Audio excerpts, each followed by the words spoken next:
Good morning, everybody. Welcome back.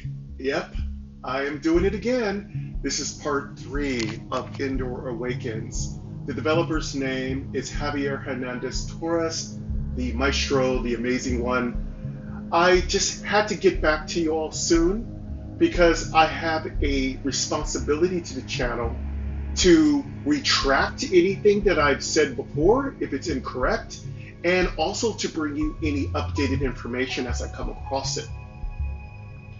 First of all, I want to apologize because I thought the D-pad controls were a little difficult, a little clunky, and I have to say, upon further examination, they are definitely good.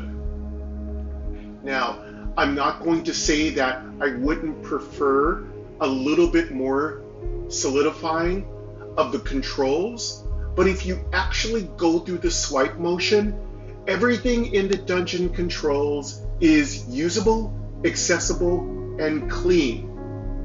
So that's a huge upgrade from me being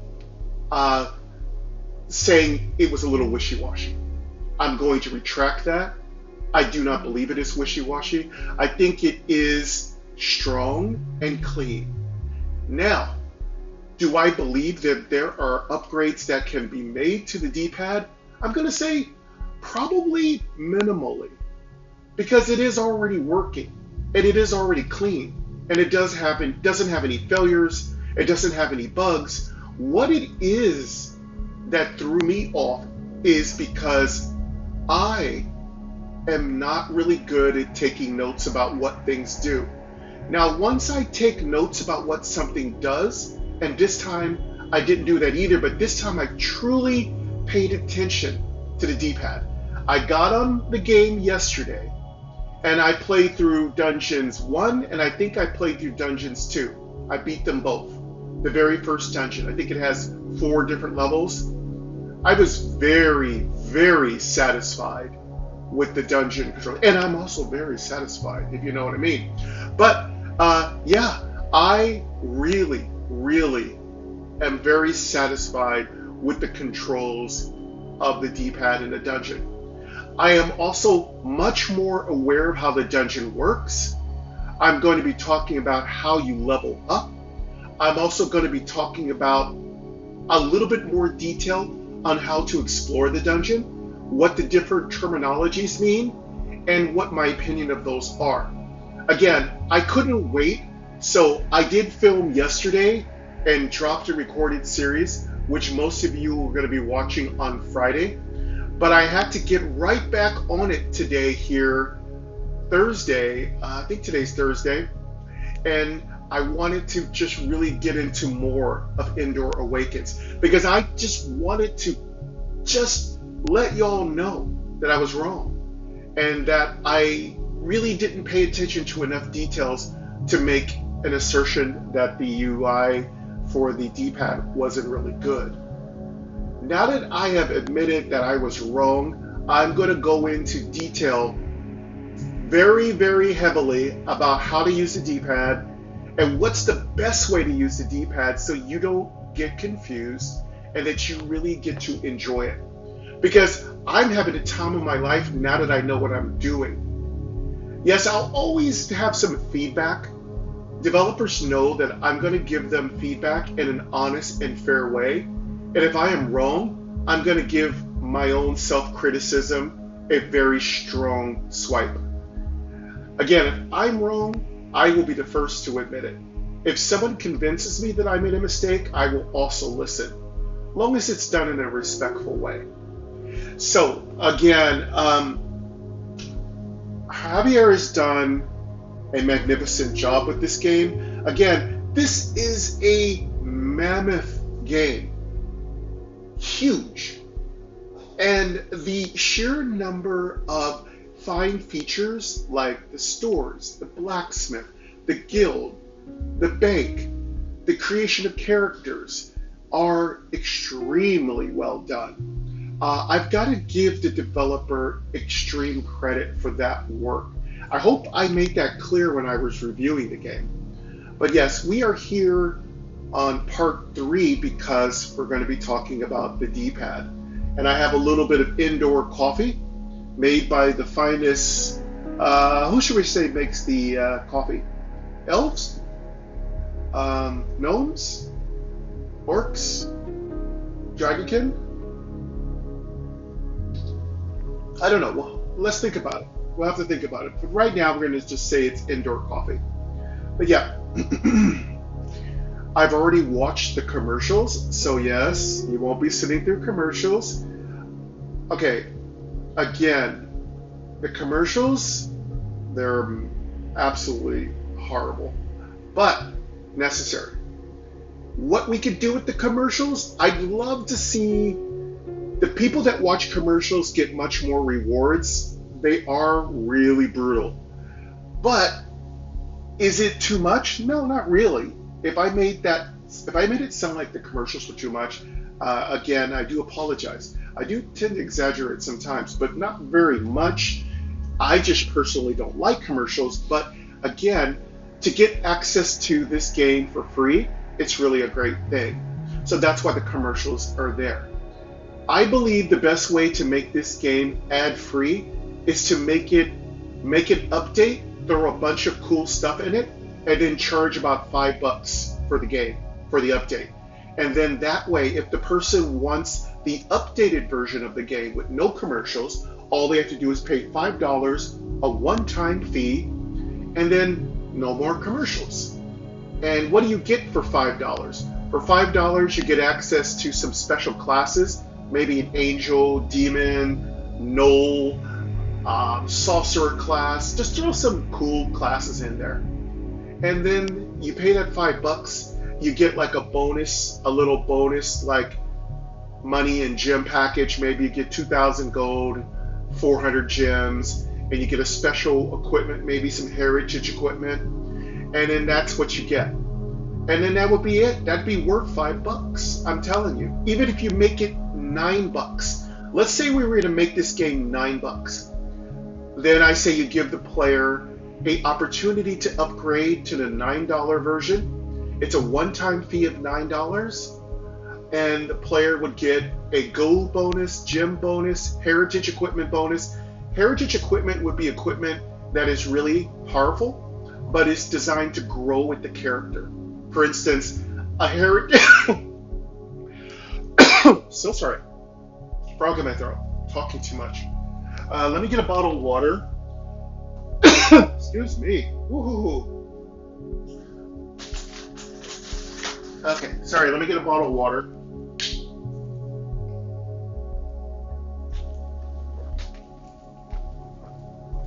Okay, it's a little better. All right, excuse me. Let's try this again. Let's say you have a staff, and it's a heritage staff. Well, the staff would grow every time you level.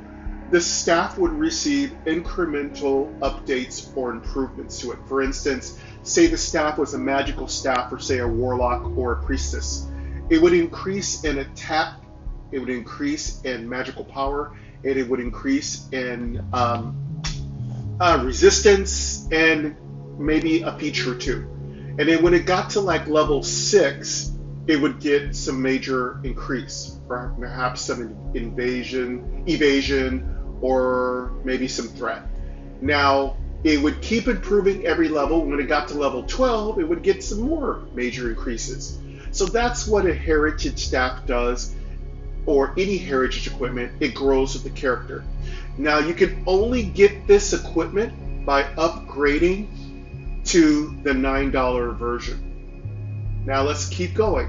What if we wanted to make a $15 version? Well, you'd get 4 pieces of heritage gear, 1 piece only for each kind of class, and that equipment, of course, would grow with the character.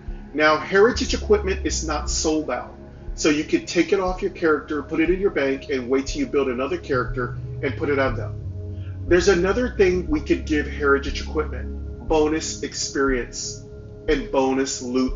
So basically, you get that 20% bonus experience, 20% bonus loot buff, all heritage equipment, and it'd be stackable. Stackable means if my warrior has it, and my priestess has it, and my ranger has it, I would have plus 60% experience, plus 60% bonus to loot. Now, that would be the highest I'd go. I'd make a $5 version, let's just call it a $10 version and a $15 version. And each one of those would offer us a bonus. Now, that's a really good way of getting a lot of people to buy the game and support development without making them too afraid. So if they don't have the means to pay for the $15 version, they can get the $4 version. Now, let's also allow them to upgrade, so they can upgrade once they're already set up and they have their $5 version. Let's say they want to go to the $15 version the next day. Well, they can. They would pay $10 and they'd unlock the $15 version. And now they're all set. They'd get their pieces of heritage equipment and they'd be upgraded. So that's the way I'd love to see the pricing of the game go. I'd love to see the advertisement gone, because I think it ruins a perfectly great game. Mind you, you're not required to watch the advertisement. Let me repeat that. You're not required to watch the advertisements. So I just want to make sure we're clear on that.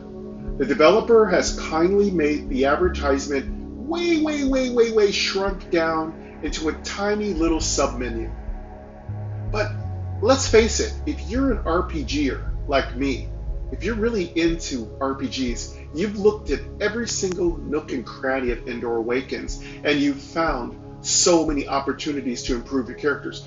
There's no one I know that's going to skip out on bonus experience and loot.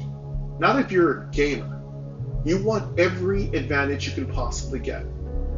Okay, another thing I want to state is the daily chests, the refresh are really too long. Right now they're about 2 hours and 59 minutes. That's a long time. Let's go ahead and drop those down to an hour. And the buff is way too short. It's an hour. Last time I did the commercials and watched the buff, by the time I came back from getting coffee and shower, the buff was already down to like 39 minutes. I'm like, I lost 20 minutes. Okay, that's too quick. Let's increase the buff to 2 hours at least. Typically, in most RPGs and MMOs, buffs last from anywhere from at least 2 to 3 hours to a whole day. Let's at least get it up to at least 2 hours. Also, if you are a person who's paid for the $5, $10, or $15 version, let's give them an extra couple hours for each upgrade that they've purchased. That would be great. So this is going to be, of course, an IMO episode. But today's episode is all about the D-pad, so let's keep moving on. Now that I have my fresh cup of Endor coffee, and I've got my water for my frog, Ribbit, and Luther's ready to rumble. He's told me to stop talking and let's get moving. So, Baby Goat is ready. Who else is ready? Oh, Douglas is ready. Cha-ching button is ready. What about my other conversational people? Are you guys ready? I don't know the answer. Oh, he doesn't know? Is everybody ready?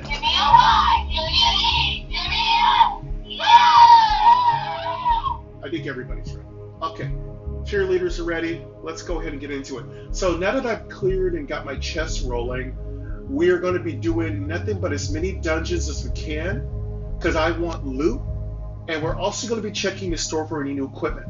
Also, I've just added a ranger. It is a female elf ranger. Again, I gotta thank the developer. I really like how each class and race has different things that it can do. And the developer has been so kind as to explain to us whenever a certain race or class can't do something, it's excluded. And it's given to you in a very professional and accessible way. That's extremely awesome. So that's the cha-ching. That's the first cha-ching. Again, I want to make sure you all know that when I do my evaluations of games, that I am being fair, and that I'm also going to really retract when I have something wrong. Listen, I'm really shook about this game. It's so good, I like it so much.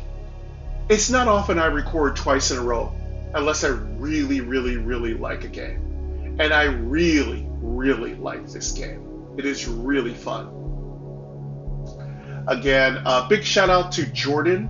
Jordan was the first person to mention this game. Thank you, mate. And I appreciate you. If you don't know what I've done about this game, go back and watch episode 1. It's not marked 1. It just says Smash sequel. And then part 2, I talk about buying equipment for your characters and exploring the dungeon with the D-pad. And today we're again going to talk about the D-pad because I really feel understanding the D-pad is the true unlocking of the potential of this game. Also, before we get started, a big shout out to MyNoise, my inspiration, my partner in 2025, and all the way back, maybe going 4 or 5 years. I've been working with them for so long, I don't even remember anyone else. It's an app that allows you to add soundscape to your projects without all those nasty and naughty little copyright violations. Not only that, it produces sound that isn't repetitive and loops or has breaks. Everything transitions smoothly, cleanly, and perfectly. MyNoise. Live, work, pray, content create, let your freak flag fly frequently, fairly, and fun. That's how you do it with MyNoise. You can find a link to them in my description, as well as a link to Endor Awakens and all my social media. All right, with that said, let's go ahead and get started. We've been playing for about a good hour or so. My timer is going to go off, but I'm going to play a little longer because I had a lot to talk about. So we're going to have a nice, big, long, chunky, which I love that word, nice, big, long, chunky episode today. Very girthy. Queen Angel will know what I'm talking about. We're going to have a very girthy episode here today. So, okay, I got to tell you this little story before I get started on my silliness today here. So Queen Angel was at one of her many conventions. As you know, she works for the top of the line accessibility trainer, Access Ingenuity. They're big folks. If you're tired of GAC and you finally want to get a real job, check out Access Ingenuity.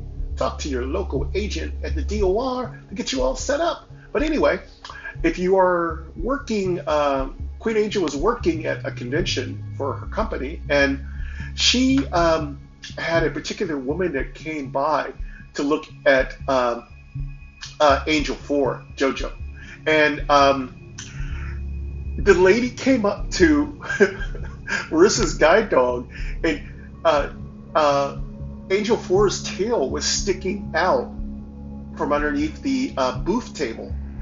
And this woman comes up and just innocently remarks, "Oh, what a mighty girthy tail he has." And of course, Queen Angel, being as awesome as she is, comes to me and says, "I wanted to tell you a story." And I'm like, "And I know you're going to be extremely immature about it." I'm like, "Oh, yes, you know I will be immature about it, because if it's GAC, I'm going to be very immature about it." But yes, so that is our new favorite expression, girthy.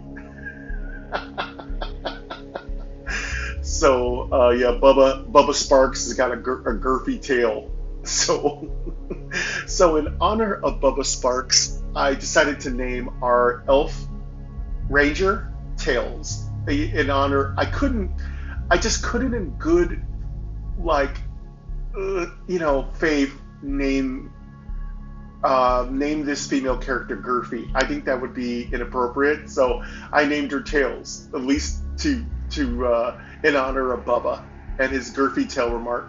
And of course, when that lady remarked about his tail, Bubba shoved his tail back underneath the table and hid from her, because he's like, if there's anybody trying to touch my girthiness, they're gonna get him.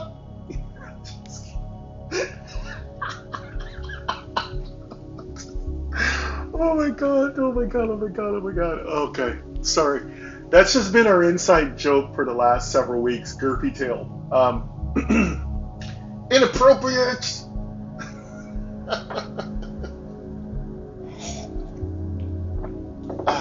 Alright, let's go ahead and get into it. What did I do everything? Let me quickly check this. I don't think there's anything in the store. Let's go directly to the dungeon. Edit. Vertical nap headings. Bestiaire guilds. Image. Store. Image. Dungeon. Image. Dungeon. I also bought some more potions. Store. Dungeon. Image. Dungeon. Let's go to the dungeon though. We're gonna try to get through the 3rd dungeon today. Back. Button. Alright, now that we're gonna be in the dungeon, I'm gonna go through how I understand the D-pad. Select dungeon. Heading. Ruins of the Forgotten. 2/5. Dungeon level 1. 40%. Okay, we've gotten through 40% of this dungeon. Let's go ahead and... Select dungeon. Ruins of the Forgotten. 2/5. Ruins Dungeon of level the 1. Forgotten is 40%. where we are. Let's go ahead and enter. Ruins of the Forgotten. Back. Button. Alright, now...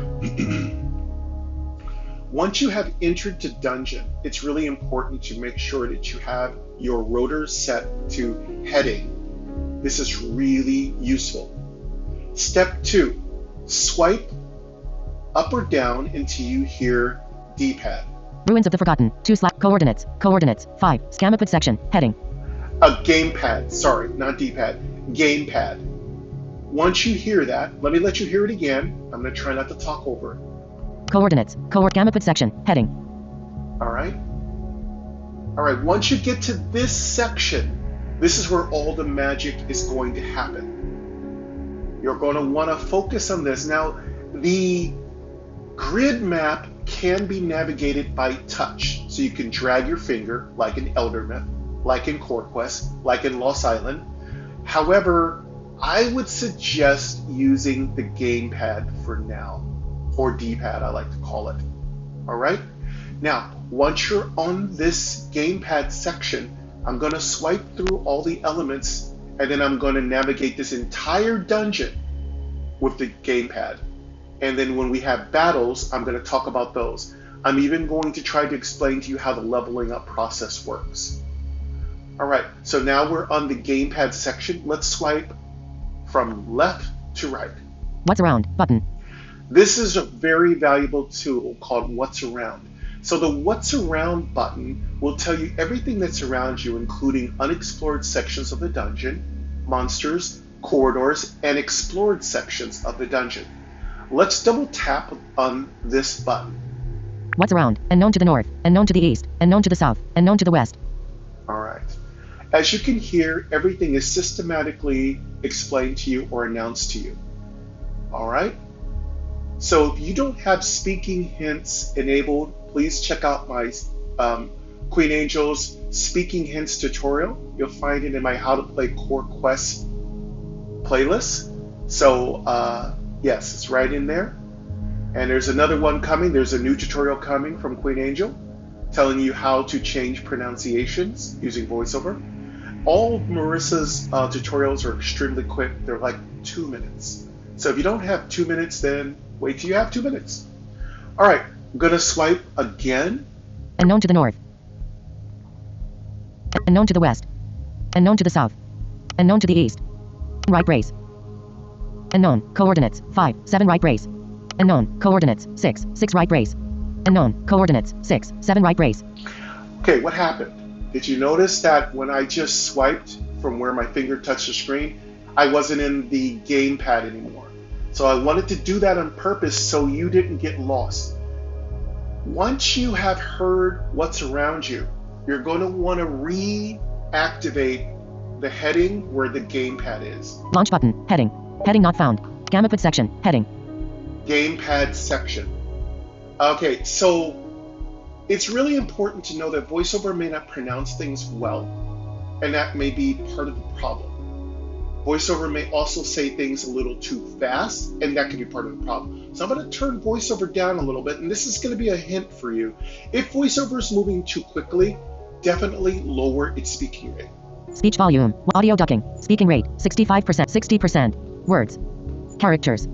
Edit. Vertical navigate headings. All right. Now let's make sure we're in the gamepad section. Coordinates. Gamapad section. Heading. Gamepad section. Okay. Now that we've talked about, let's go through this process. What's around? Button. Remember this button, what's around? Now that's one button, and you're going to have to go back to the gamepad section once you double tap the what's around you.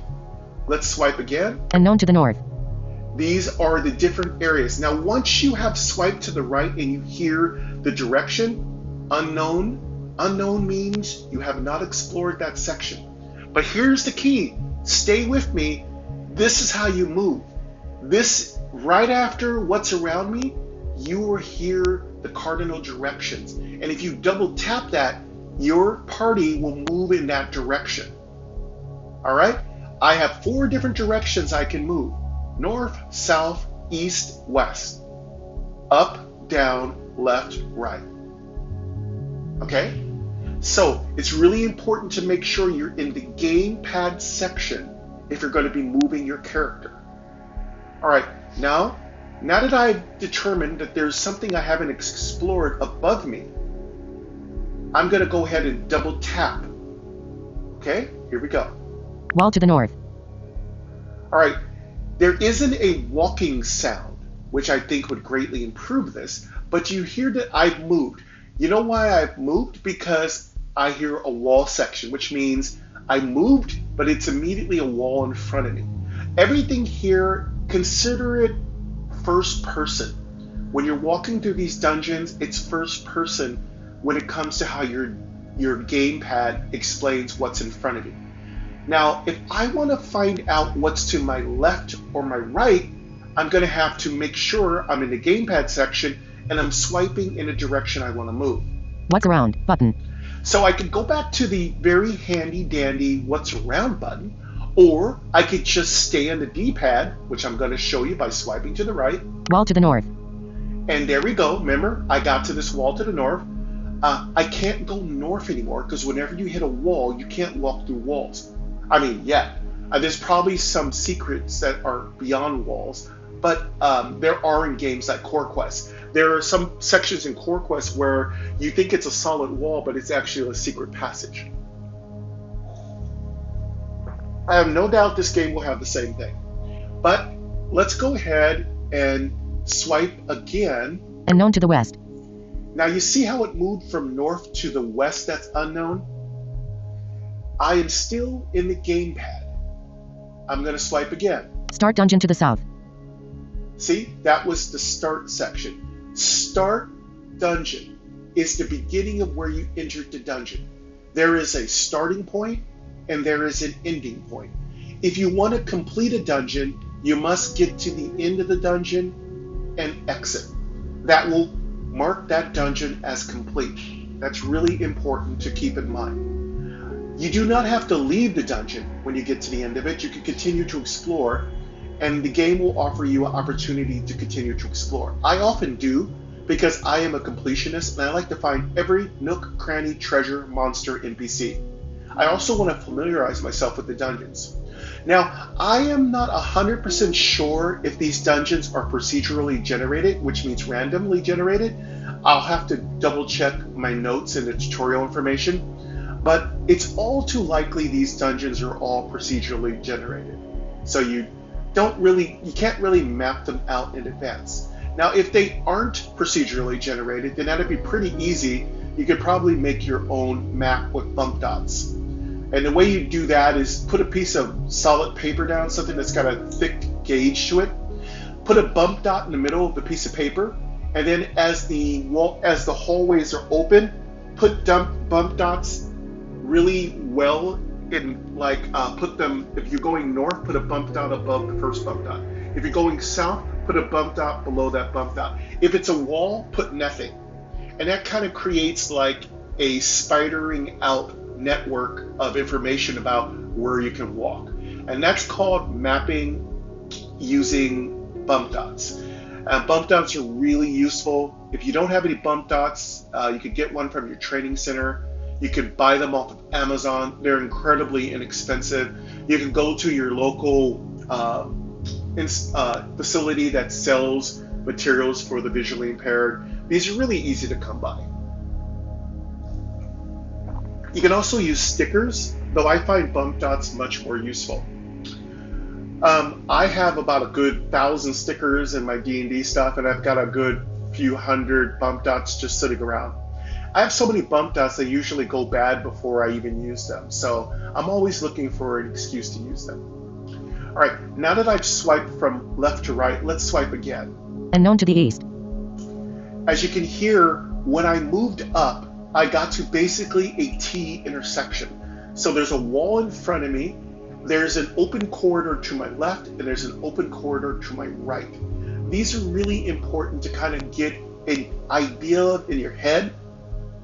So if you're not creating a map on a piece of paper, you're going to want to spatially think about what is around you. Again, if I don't like any of this information, I can swipe back to the left. So this time I'm going to swipe from right to left. Start dungeon to the south. Unknown to the west. Wall to the north. What's around button. And I'm right back to the what's around button. So I want you to stay within the what's around button, the D-pad, and the end of the D-pad. Now, this is the most important part. How do you know when you've gone past the D-pad? I'm going to show you. I'm on the what's around button. Now I'm going to swipe until we leave the D-pad. Wall to the north. Unknown to the west. Start dungeon to the south. Unknown to the east. Unknown. Coordinates. 4, 7 right brace. When you hear that, coordinates, you are out of the gamepad or D-pad. So that's really important to be careful. Stay in the D-pad, because even I don't know all the controls when it comes to the coordinates and all that stuff. I can't do any of that stuff. So I'm going to be honest with you. I haven't learned that yet. When I do learn it, I will come right back and give y'all a full tutorial. Again, I want this to be the one-stop shopping for everything related to Endor Awakens. And of course, I'm really hoping this system has been placed inside of the first game, because I still want to go back and play the first game. All right, so once you are out of the gamepad and you don't like that, go ahead and go back to the gamepad. Unknown to the east. There we go. And if you're not sure you're in the gamepad, use your headings and swipe up. Gamma put section. Heading. There you go. Now you're in your safe spot. Okay? If I swipe down, Launch button. Heading. I hit something called launch button. I have no idea what that means. We'll figure it out as time goes by. But again, if you swipe down and hear launch button, you are not in the gamepad anymore. Gamma put section. Heading. That's the gamepad section. And that's really important. If you swipe up, you'll hear this. Coordinates. Coordinates. 5, 5. Heading. You'll hear the coordinates section. That's the map grid. That's where you would use the finger drag method, or what we call touch navigate. There's probably a much more official term for it, so I'll check in with Queen Angel. But yeah, Luther says he thinks I've explained it pretty well. Okay, well that's good. I think we're really good. So I just really wanted to really drill down hard on the gamepad section. I wanted you to really understand just that small portion of really solid gameplay UI structure. With that said and done, let's go ahead and find all the treasures in here. Coordinates. Center map. Gamma put section. What's around button. Wall to the north. All right, now that we're inside of the gamepad section, we're going to stay there and we're going to look for monsters. There are treasure chests you can find, and hopefully we find some of that. We're also going to be looking to level our new ranger, whose name is Tails. Unknown to the west. So we have unknown. Remember, if it's unknown, it's a passageway we can walk through. Wall to the north. What's around button. Wall to the north. Unknown to the west. There, that means we can also go west. Start dungeon to the south. Unknown to the west. Wall to the north. What's around button. Wall to the unknown to the west. Start dungeon to the south. Unknown to the east. So we can also go to the east. I'm going to go west for a while, and then we'll go back toward the east. Start dungeon to the south. Unknown to the west. Wall to the west. Again, remember, when you hear wall, that means you just basically bumped. Now, I'd really love Javier to put in some haptic feedback so that when you hit a wall, you hear that gentle rumble in your phone. So it tells you hit a wall. And it says can't go any further. Right now, it's kind of quiet. So I'd love to get a little bit more sound and feedback. Unknown to the south. So now we can go to the south. Now, like many games, this game has a solid outer barrier. Basically, this game is on a square grid map, and you can't go beyond a certain area. And so you're on a fixed map radius. And that really helps you once you kind of feel out where the borders of the map are. you're not just circling around mindlessly. You kind of know this is a whole wall section. I can't go beyond it. So every map is feeling like it's a square with 4 equal sides. So that's totally a geometric. Basically, a square is a geometric object with 4 equal sides. Or you could call it a cube if it was 3-dimensional. All right, I'm not like terribly smart, so I'm just gonna try to stay away from anything that's too detailed. All right, I'm just trying to keep it as simple as possible. All right, now that we know that we can move down, let's look through the down. Let's go south, which is down, and see if we can find any monsters. Room to the east. Unknown to the south. Wall to the west. Wall to the north. Wall to the unknown to the south. Let's go south. Unknown to the south. So far, nothing. If there was a monster, we get a attack menu, or basically a battle menu. Now, it doesn't have a lot of fanfare, so you're going to have to pay attention to voiceover when it announces you're in a boss battle or if you found something. I'd like to get a little bit more announcement when you engage in a battle, but that's something that can be done in the future.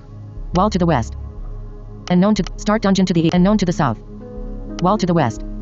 Unknown start dungeon to the east. And as you can hear, the start of the dungeon, which is the entry point, is we're basically circling it. Like we're not circling it, but we're like walking around the perimeter of it. And that's a really good, strong landmark for us. Room, coordinates, start dungeon to the east. Unknown to the south. Let's go down south again. Wall to the south. Now again, remember when you hear that wall, we bumped into a wall. Wall to the west. Wall to the south. Unknown to the east. And now we got an unknown section. Let's go ahead and go east. Unknown to the east. Now, when I have it on the area I want to explore, I double tap. Just a very gentle double tap. Don't overdo it. No double tap and hold. This isn't Elder Myth. So you're just going to double tap and you'll move in the direction that you have highlighted, or what we call focused on with your gamepad. Room, coordinates, unknown to the east. Room, coordinates, 5, 7 right brace.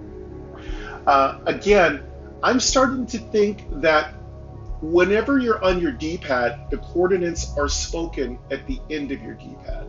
So that might be something where we could say, this is where you are. I think that could be useful. That is something that one of my favorite developers, Randall Higgins, has done with CoreQuest. You know where you are because the game will tell you are on section 5-7. Again, the coordinates, a little tough. I think we could probably number the rooms. That would be a little easier. Just a little bit more detail. Your position. And there's position. And I think that's a solid, I want to say, Javier has made it so that it says your position, but it's going to give you the numbers, and then it's going to say your position. Your position. Your position. But it keeps repeating because I feel like you've hit the end of that particular section. See, watch, it's going to keep saying your position. Your position. Your position. Your position. Your position. Your position. Your position. Room. Coordinates. 5, 7 and right brace. that could be the position of your teammates. So again, there's a lot for me to learn. Unknown to the east. Wall to the south. Room to the west. Okay, once you've entered an area, there's if it's a room, it will say room, R-O-O-M. And sometimes it's a hallway, it will say corridor, I do believe. We'll come across it and we'll talk about it. Wall to the south. Unknown to the east. Let's go east. Like I said, above us should be the start area. Let's see if I'm right. Wall to the south. Room to the west. Start dungeon to the north. There it is, start dungeon to the north, right? So that's the importance of staying in the gamepad. Room to the west. Wall to the south. Unknown to the east. Let's go ahead and go east. Once we've got it focused, let's double tap. Unknown to the east. Now, we hear again, instead of a wall, we're going down what appears to be a hall of some kind. Now, it could be a hall, it could be multiple rooms strung together. Also, be careful, there are traps. Like the first trap I ran into was called a pit, and there's going to be a disarming process where your characters have to decide who's going to disarm traps. Obviously, traps could hurt you, so you got to be careful. Room. Coordinates. Unknown to the east. Wall to the south. We got a wall to the south. Room to the unknown to the north. And again, there's unknown to the north. So I'm actually going to want to circle the start area because I want to make sure we've gotten everything around our start area cleared. Room to the unknown to the north. Let's go to north. Now when you hear that blip, that's a monster encounter or trap encounter. Again, I'd love to have a little sound like a little cute little musical intro to battle. I think that'd be cute. But if we are not sure if something happened and voiceover announced something, let's go ahead and four-finger tap the top of our phone. Center of screen. Endor Awakens. Enemies. Heading. Now you hear enemies' headings. All right? That means we're in battle. Now, once you get to that, swipe from left to right. Goblin. 100%. Image. And we are told we're going to be fighting a goblin. Now, they don't have HP. They are given a percentage, which is totally fine. It doesn't matter to me. Characters. Heading. And then you have your characters. Actions. Selected skill. Arcane Strike. Heading. Image. Flee 71%. All right. Oh, we also can flee. So that's new. I've never seen that before. But yeah, your character who's going to fight is going to have an action selected, and then they can attack. You don't have to reselect their attack. They've already got it selected. It's done automatically for you. Attack. Selected. Button. See, it's selected. Consumable. Button. You can also go into your inventory, pull out potions, clear yourself of status elements, and you can also increase your energy. Defend. Button. You have a defend button, which would probably make it yourself a lot more tankier. Game. Image. Actions available. This is my character. 100%. 100%. All right, so that's my health, that's my energy. Marissa selected. Image. That's Marissa. Actions available. So she's selected. Now, I'm not sure if I can switch who's gonna fight, but I think they all get the experience. 100%. 100%. Ruby. Image. There's Ruby, Actions our available. warlock. 100%. 100%. Tails. Image. And there's Tails, Actions available. our elf ranger. 100%. 100%. Flee 71%. Button. Now, that's for your whole team. Your whole team can flee, but you only have a 71% chance to flee. In most video games, if you flee, you take a chance on the enemy getting a free attack. Boss battles can usually never be escaped from. But there are some possible ways to get out of it. For instance, Doncaster, there's a particular card that allows you to escape boss battles once you've kind of gotten that card. So there are some games that let you get out of boss battles and battles. Marissa. Elf. Priestess level 3. Heading. Avatar. Image. Hits. 27/27. 100%. 100/100. Hits. 27/27. 100%. All right, what does hits mean? Okay, I'm going to take a guess. I think this is her hit percentage chance. So she has a 100% chance to hit this creature with her magical ability. Energy. 100/100. 100%. This is her 100% this is her energy. Characters need energy. It's basically stamina. So everybody needs stamina to perform actions. Experience. 151/417. 36%. This is her experience. The first number is the current experience. The second number is the experience she needs to level. There's also a handy dandy percentage indicator right on the same line. During combat, the action button is automatically selected at the start of each turn. Choose a skill and then tap your target. What do we have here? A built-in tutorial by Javier, which is extremely awesome. So if you're not sure what to do, swipe down to the bottom and read through the tutorial information. Skip button. And you can skip the tutorial information, closing it off because you're an expert, right? Tutorial button. Close button. And that's how you close the tutorial. Fast skills. Heading. There's something called fast skills, which I haven't learned to activate yet, but we will learn how to use those, and I'll do a separate video where I focus on those, okay? Tutorial. Skip. During experience. Energy. Hits. Avatar. Marissa. Now Elf. I'm just Priestess level swiping 3. from Heading. right to left. I'm swiping from right to left back up to where I was. Fleece at 100, 100, Tails, 100, 100, Ruby, 100, 100, Marissa, 100, 100, Game, Imp, Defend, Consumable, Attack, Actions. Selected skill. Arcane strike. Heading. Image. Flee 71%. Arcane strike is my magic I'm going to use. So to fight the monster, swipe up to the monster. Characters. Goblin. 100%. Image. Once you have focused the goblin or monster that you're fighting, whether it's a rat, a goblin, Michael. Alexa, stop.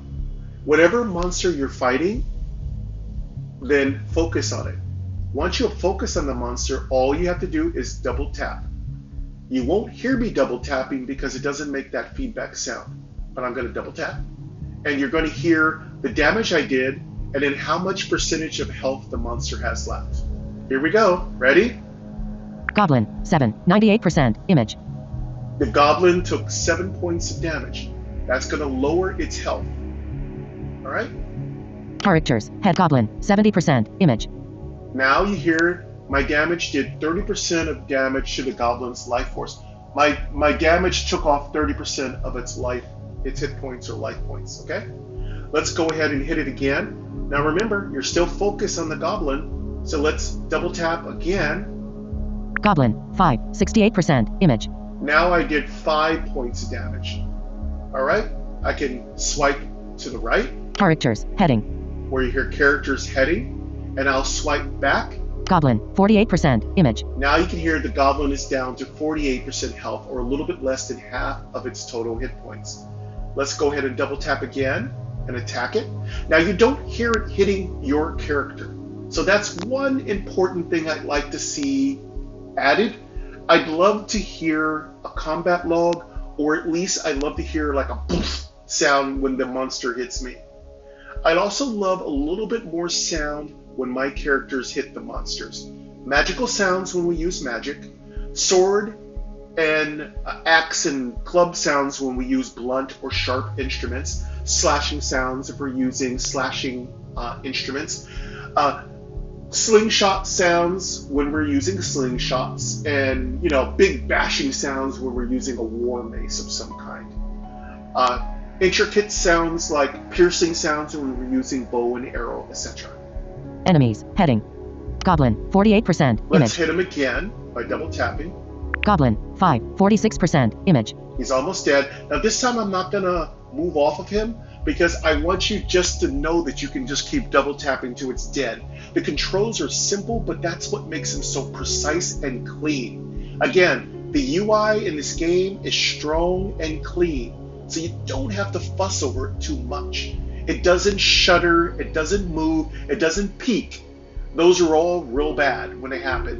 When games peak, it means they're looking at your status bar, or I'm not talking about when you get a notification, I'm talking about it will directly lower the game and let you see your phone screen. I hate that, drives me nuts. Ever since I've been doing YouTube, since 2014, I've already told you, I've been doing YouTube for 11 years now. And the one thing I hate is any game that peaks over the game. It's like somebody looking over my shoulder telling me, don't do that, do that. That's annoying. So yes, I haven't experienced any screen peak at this time. And this UI has not crashed on me, so that's really good, okay? Characters. Goblin. 26%. Let's Image. hit him again. Goblin. 2. 25%. Image. He's almost dead. I'm gonna double tap again. You have won. And there you get that nice confirmation that you have won. So that is the end of my explanation. Now, when other things happen, I'm going to talk about that. But I just wanted to really go through a fight just step by step so that everything was fully explained and how you could just use the gamepad to kind of complete these fights. Because I really want you to enjoy this game because it's so beautiful. So from this point on, we're just going to keep playing and see if we can complete this dungeon, okay? You have won. 50 experience. All right, we got 50 experience. 24 gold. 24 gold. Claim button. Let's hit that claim button. Unknown to the north. Now, if any character had leveled, we get that announcement. Every time a character levels, we get their individual announcements of leveling. We hear what their statistics have improved to and what attribute changes or other things they've unlocked, okay? Start dungeon to the west. Okay, to the west is, because we're circling the start area, we know the start dungeon is to the west. Unknown to the north. Let's go up to the north, and we have made a complete circuit of the start area. Oh, looks like all the monsters were hiding around the start point. Enemies. Heading. All right, now we got the enemies heading. Skeleton. 100%. Ooh, we got a Image. skeleton. Let's go ahead and kill the skeleton. Who's fighting? Characters. Heading. Actions. Selected. Attack. Selected. Button. Consumable. Button. Defend. Button. Consume. Attack. Actions. Select characters. Heading. Actions. Selected skill. Arcane Strike. Heading. So it is Image. Flee still- 71%. It is still Marissa, so let's go ahead and hit it with the magic. Character. Skeleton. 100%. Image. Skeleton. 7. 98%. Image. Good damage, and I'm just going to finish it off. Skeleton. 5. 67%. Hit Image. it for 5. Skeleton. 7. 43%. Image. Hit it again. Back. Button. I don't know what happened. Did I die? Back. Button. Level up. Heading.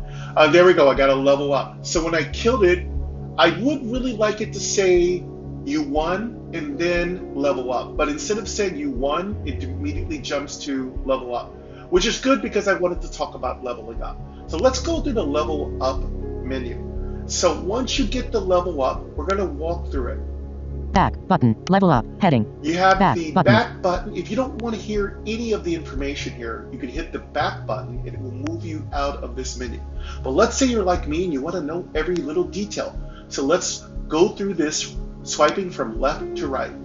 So we have the back Button. button. Let's go ahead and swipe to the right. Level up. Heading. We get the level up heading. Let's swipe again. Tails. Elf. Ranger level 2. Heading. So Tails has leveled up. Now, even though Tails wasn't fighting, Tails still received the experience because in games that are D&D-ish, the whole entire party receives the benefits of the fights. They receive a share of the experience. Avatar. Image.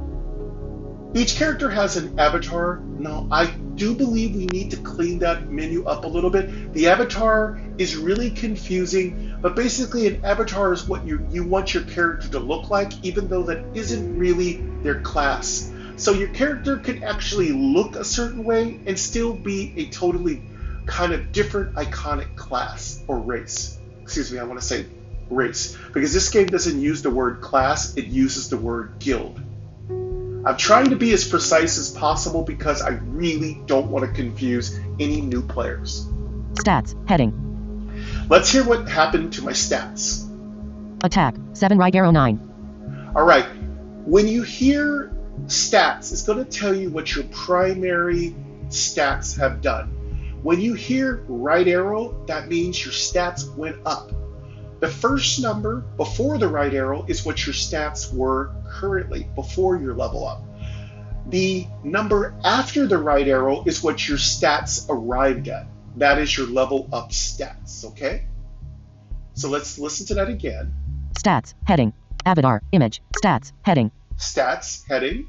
Attack. 7 right arrow 9. Attack went up from 7 to 9, okay? Defense. 7 right arrow 8. Our defense went up from 7 to 8. Each character typically goes up a different amount. Spell power. 5. Now, if it doesn't go up, you don't hear any right arrow. Pretty simple, right?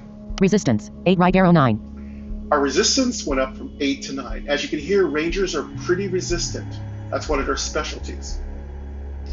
When you go through the character creation section, which I will do, I know I haven't gone through the character creation section. I will do that probably in the next couple of videos. I just want to break it down before I play. I'm going to talk about what are some things to keep an ear out for when you're creating characters. Because when you create a party, you're looking for characters that support each other. Some characters support each other with brute force. Some characters support each other with finesse. So you're looking for a party, and a party should help shore up each other's weaknesses. Let's keep swiping to the right. Speed. 7 right arrow 9. So my speed went up a great deal from 7 to 9. Speed is a stat you're going to want to pay attention to. Hits. 19 right arrow 23. So my hit, which is my chance to hit, went up from 19 to 23. I'm going to point something out. Hit is not something you will often see in a mobile RPG. That's usually something you hear in a computer-based role-playing game, again, or a MMO. This is really cool that hit is being added to this game. That gives this game more depth than most. Let's go ahead and swipe to the right again. Energy, 1. That's my energy. Attributes, heading. Now we're on the, if energy had gone up, you would have saw energy with a right arrow. That's my assumption. I have yet to see any energy go up for any of my characters during a level up, but that is my assumption. All right, now let's deal with energy, attributes, heading. Let's deal with attributes. Okay, let's go ahead and swipe to the right. Critical, 5.30 right arrow, 5.60. Now, certain attributes move up by decimals, so 5.1 to 5.2. That would be an increase.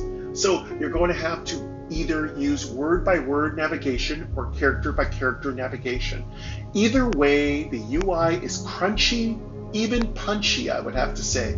So you don't have to worry about not being allowed to use voiceover. This game by Javier Hernandez Torres is completely and fully accessible to the blind and visually impaired. I 100% stake my reputation on it. So you can move from character to character, word to word, and I haven't tried line to line, but you can four-finger tap top, middle, and bottom. All right, let's swipe to the right again. Perception, 25.75 right arrow, 26.50. All right, what is perception? Perception is a D&D term. It means the ability to kind of sense something is there, to see something before anybody else does, to be aware of danger before it smacks you right in the back of the head. That's perception. Rangers are especially usually good at perception. But again, every D&D game is different. Every dungeon master considers statistics and attributes differently. So if you're not really sure if you're playing a D&D kind of game what perception means in your game, then it's really a good question to email your dungeon master about, okay? All right, so let's go ahead and swipe to the right again. Evasion, 0.07 right arrow, 0.15. Evasion, that's pretty simple, right? Evade attack, not get hit by projectiles, not get hit by a giant battle axe. Let's swipe to the right again. Thieving, 5.50 right arrow, 6.00. All right, thieving is new to me. What I assume this is automatic stealing of items. I've never experienced that in any game I've ever played, except for Final Fantasy. So in Final Fantasy, characters could steal, but it was a certain class, usually the thief class, that could steal. I've never experienced a game where a character could casually steal. That's awesome.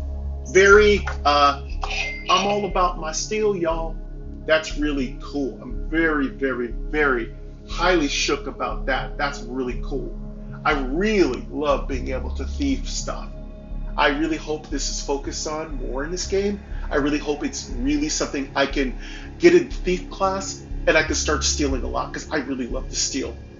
Threat, 0.00. In games, y'all, not in real life. In real life, if you steal, you're going to go to jail. I'm talking about in video games. Thieving, threat, 0.00. Okay, let's talk about threat. Threat is another one of those things that you're going to have to learn how to operate with. As I understand, threat in most games is related to how much attention your character gets from attacking the enemy. So, don't know yet how threat's going to affect us, but again, if you've been playing and you have some knowledge, please do me a favor and blow up the comments and give me some information, okay? Dismiss. Now, once you get to this, you can dismiss this character's entire level up process, and guess what? The game won't crash on you. You're fine. So let me show you. I'm going to double tap on dismiss. Threat, dismiss. I'm focused on dismiss. Now I'm going to double tap. You have won. And now, see, I was wrong. There's the you have won. So it looks like the level up message comes before you have won message. See, it's really important to just pay attention to the process. Even I have a lot to learn. Again, I've only played this game for a week, so there's so much for me to learn. Okay, now that we've won, let's see what our loot is. 50 experience. 50 experience. 19 gold. 19 gold. Claim, button. I have yet to get any real loot, but then I don't know where the loot is. So again, maybe there's loot that's going to pop up. Claim, button. Let's go ahead and claim. And then you can hear that claim, button. That little feedback. I actually want more of that feedback added to the dungeon. Like, Claim. This Button. sound, that boink, I love to have that boink sound added to when you bump into a wall. That would be really useful and will give us that really crunchy, punchy feel to navigating the maps and mazes, basically these labyrinths. Okay, so now once we get to that, 19 gold. Claim. Button. let's hit that claim button. Wall to the north. All right, now we're back. Now where are we? We're on our gamepad. Let's go ahead and double check that we're on our gamepad. What's around? Gamma put section. What's around? Button. What's that? What's around? So we know we're in our sweet spot between the what's around button and the coordinates. Stay in that section, at least till you get a little bit more experience.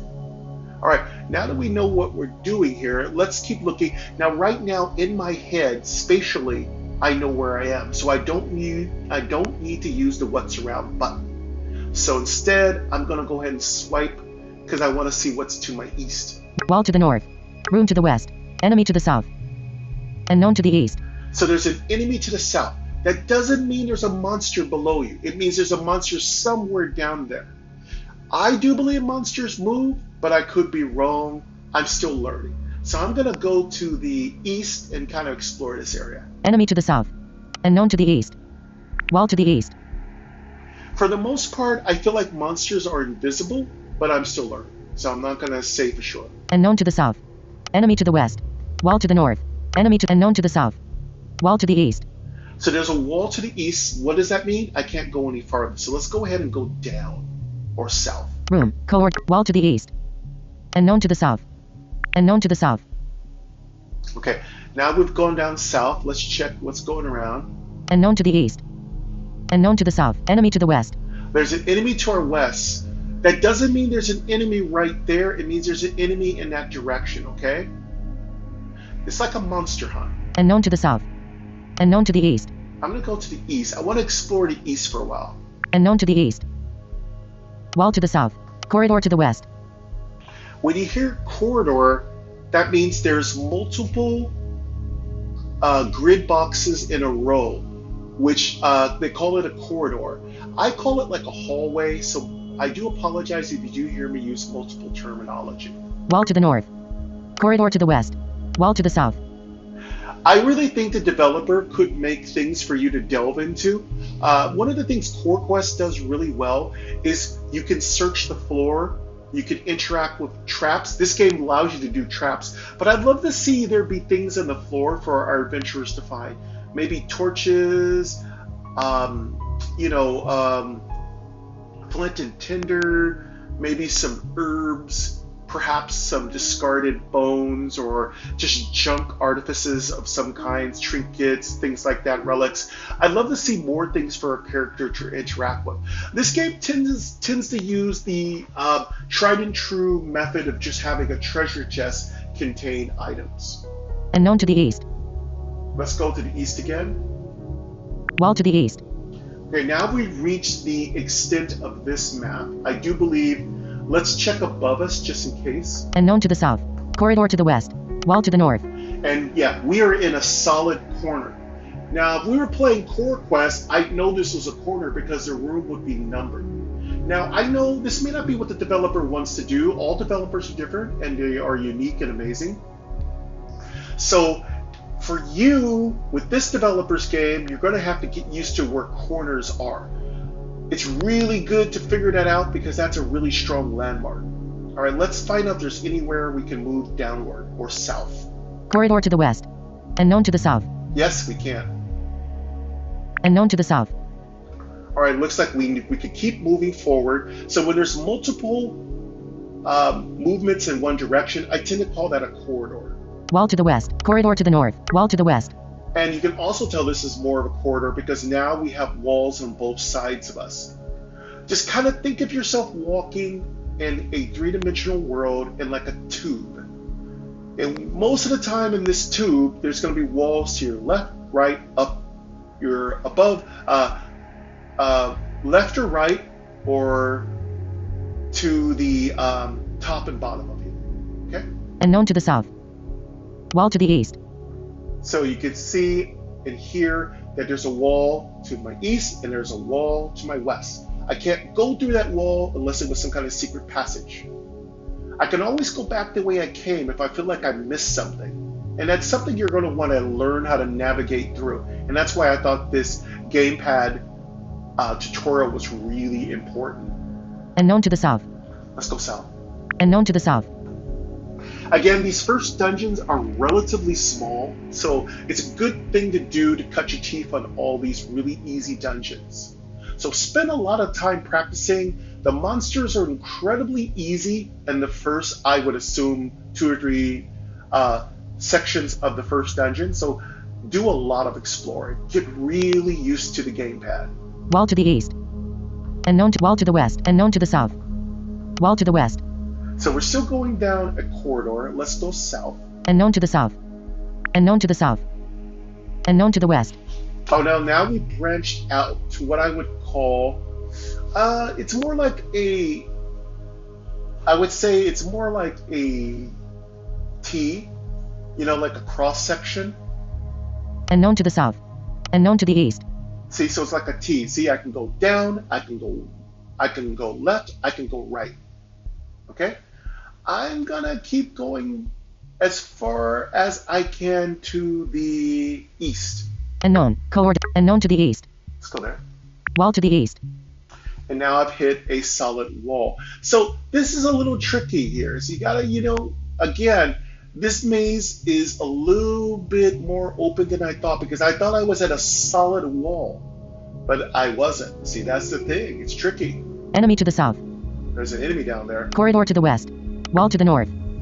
Corridor to the enemy to the south. Wall to the east. And I see I hit a solid wall. So let's go down south. Enemy to the south. Let's go. And we found an enemy. All right. Now, once we have enemies, our focus will be placed at the top of the screen, and we should hear enemies heading. Enemies heading. There it is. Okay. If we use our headings, we should be able to move through all of the parts of our battle menu. Characters heading. There's our characters. Actions. Selected skill. Arcane strike. Heading. Image. There's Start it. X. Flee 72%. Actions heading. Marissa. Elf. Priestess level 3. Heading. And there's our character. Fast skills. Heading. And there's our fast skills headings. Heading not found. And now we hear the message that says headings not found. Don't think of it as a problem. It just means we can't go any more down headings. Now, let's go back up with headings. Swiping up. Marissa. Elf. Priestess level 3. Heading. Actions. Selected skill. Arcane strike. Heading. Image. Start act. Characters. Heading. All right. Now, we want to make sure Marissa's healthy. We can go down to her. Actions. Selected skill. Art Marissa. Elf. Priestess level 3. Heading. We can hear her level. Avatar. Image.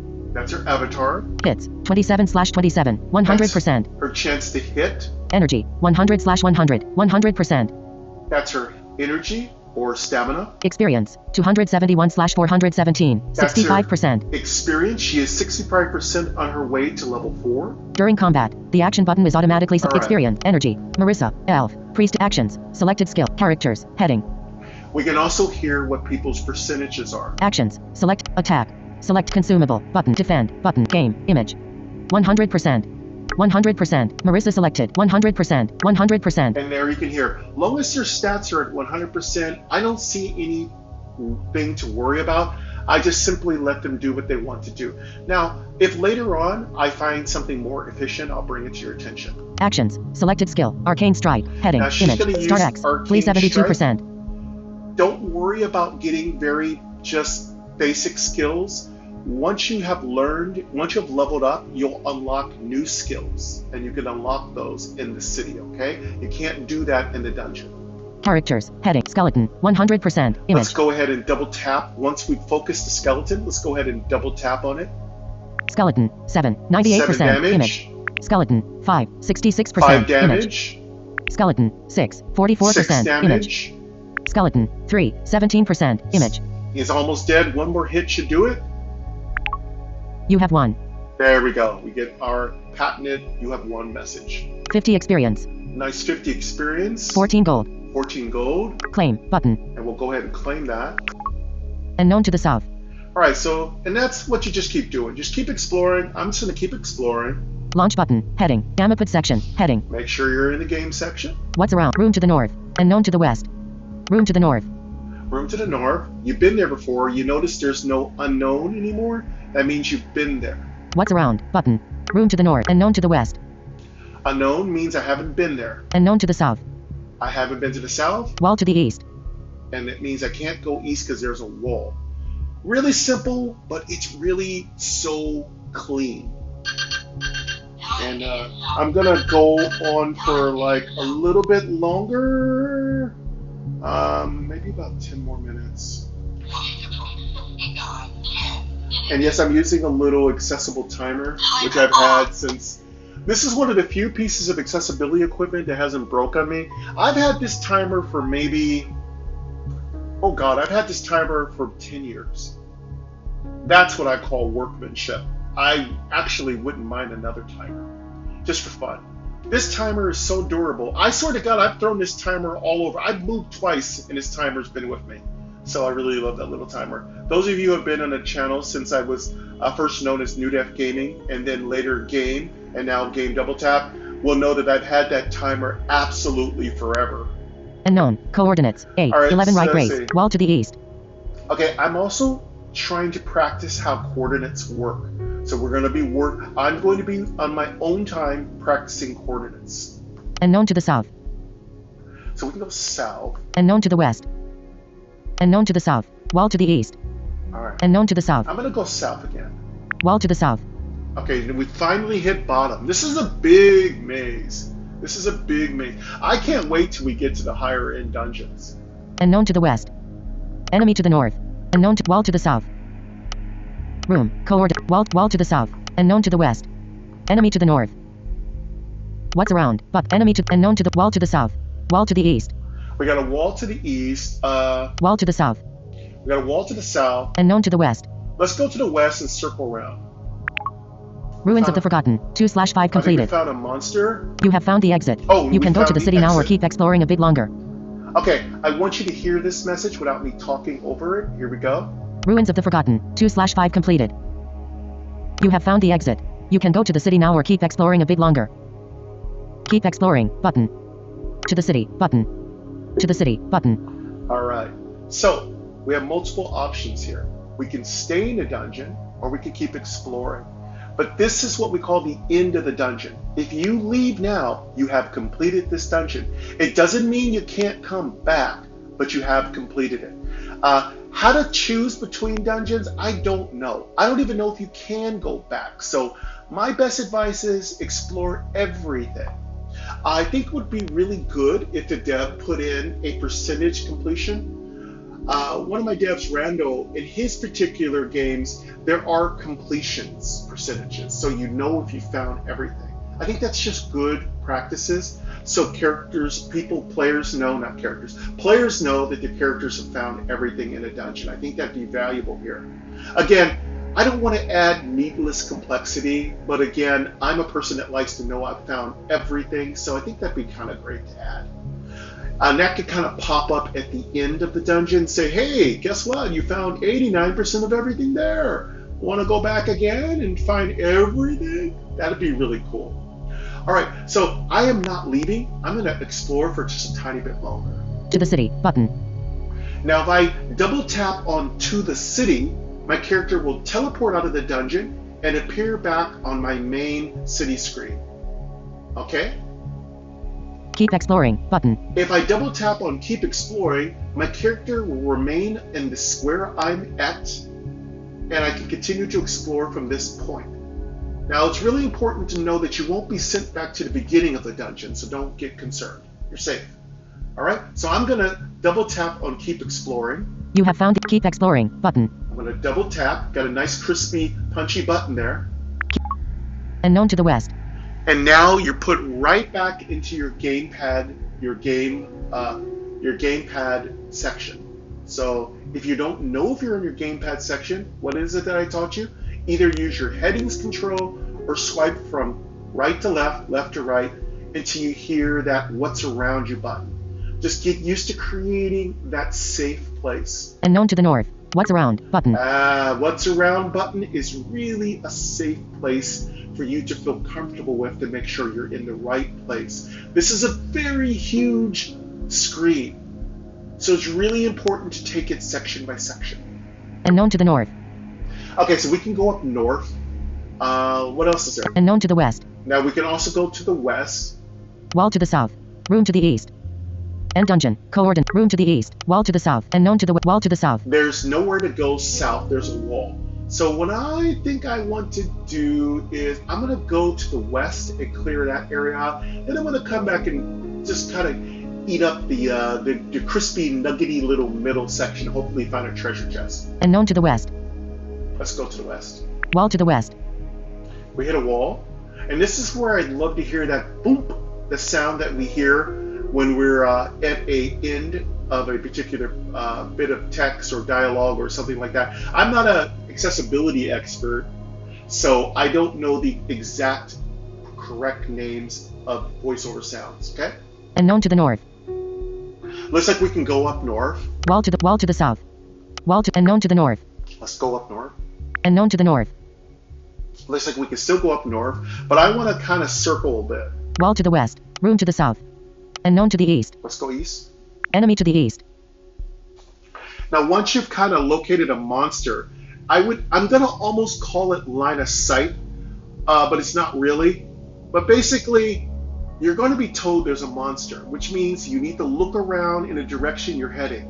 There is a monster there. You just don't know where it is, but you can find it. Just explore everything, okay? I'm gonna look around above on this little, this horizontal plane. Room. Enemy to the east. So there's an enemy here somewhere. End dungeon to the room to the west. Corridor to the north. There's a corridor. Now, when you hear a corridor and you don't hear unexplored or unknown, that means you've been there before. So in this case, since I know there's a monster, it's probably in an area that I haven't found. So I'm going to go back toward the east. Room to the west. End dungeon to the south. Enemy to the east. Let's go to the east. Wall to the east. Again, there's a monster here somewhere. I just have to locate it. Room to the south. Room to the west. Room to the north. I'm going to go up north. Wall to the north. Corridor to the west. No, I still haven't found that monster yet. Enemy to the south. Wall to the east. So there's an enemy down south. I'm going to go back down south. Wall to the east. Room. Coordinates. Wall to the east. Enemy to the south. Let's go down to the south. Room to the south. Room to the west. Room to the south. Wall to the east. Room. Coordinates. Wall to the east. Room to the south. Let's go down south. Wall to the south. End dungeon to the west. Ruins of the Forgotten. 2/5 completed. Now, every time you walk over the escape section, it's going to give you that completion sound. You have found the eggs. Keep exploring. To the city. Button. Keep exploring. You can just Button. keep saying keep exploring. Room to the west. Room to the north. Let's go to the north. Corridor to the north. Again, I'm just looking around. Room to the west. Let's go to the west. Wall to the west. Room to the south. Wall to the west. Unknown to the north. Let's go to the north. Wall to the north. All right, so there's a monster here somewhere. There's a treasure here or a monster. Wall to the west. Room to the south. Corridor to the east. Room to wall to the west. Wall to the north. Wall to the west. Let's go west. Wall to the west. Wall to the north. Wall to the north. Wall to the west. Room to the south. Corridor to the east.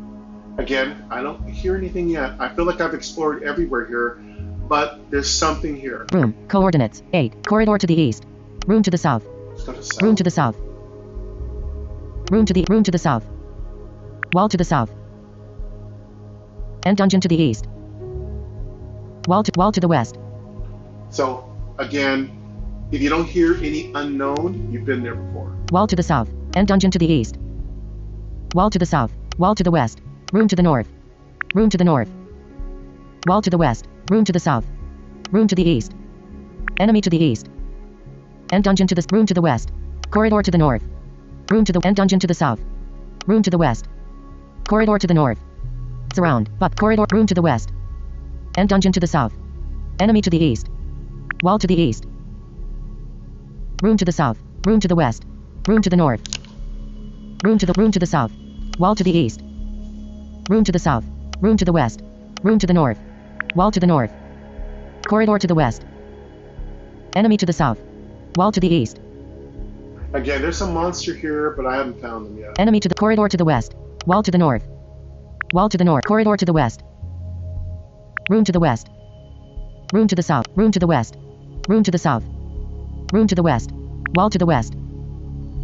Room to the south. Room to the south. Wall to the west. Room to the east.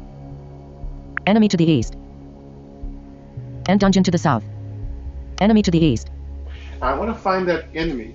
But again, it could be just that there's no enemy at all because either they're moving really fast. Wall to the east. Or I'm just making a mistake. Room to the wall to the east. Room to the south. Room to the west. Room to the north. Room to the south. And I haven't found it yet. So, I mean, look, there's bound to be creatures you can't locate, or there's bound to be things where you're making some mistake or miscalculation. So just be gentle with yourself, be kind to yourself. And yeah, we've done all we can. We've searched the dungeon thoroughly, so let's go ahead and leave. Wall to the east. Room. Coordinates. 8. Wall to the east. Room to the south. Let's go south. Wall to the south. And we're going to look for the exit. End dungeon to the west. Ruins of the Forgotten. 2/5 completed.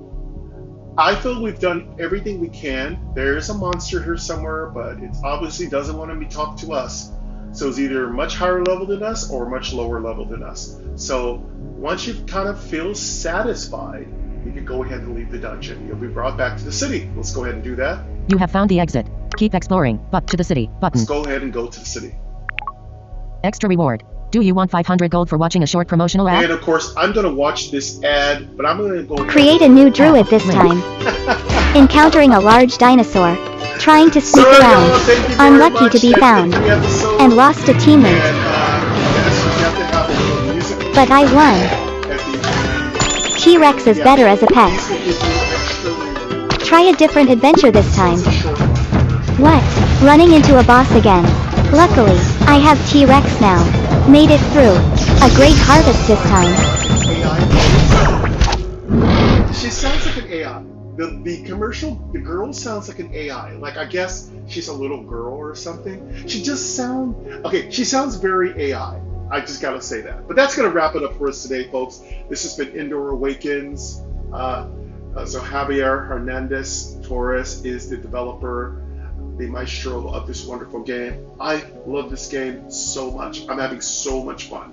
Again, in an environment where there's very few truly remarkable RPGs, it is really great to have a new contender coming to the arena. I really appreciate it. I hope that the developer forgives me for any inaccuracies, and that all of you are channel friends and contributors. So to be a channel contributor, you can let me know on Discord if there's a new game you found you'd like me to check out. And if you want to be a channel friend, you can also help folks understand how to play games by offering your own pro tips in the comments section below. And if you really want to be a channel supporter, you can go ahead and double tap on that subscription. And that will really help us because we are on the road to 500 subscribers. But it's going to take a long time, so we're going to need everybody's support. And even if you are not a big role-playing or accessibility person, you can still support my channel by subscribing. I'd love to have you come aboard. I would definitely appreciate it. So we're going to go ahead and wrap up and exit our world of Endor. We'll be back as soon as we can with all of you here in tow. We're going to have some fun. Luther wants to thank you all very much. He didn't find any loot, so Luther is a loot mouse, so his guild definitely loves to find loot, but I really appreciate all of you. Thank you to MyNoise for the sound effects, and thank you all for coming. I really appreciate it, and I'll hear you next time. Take care.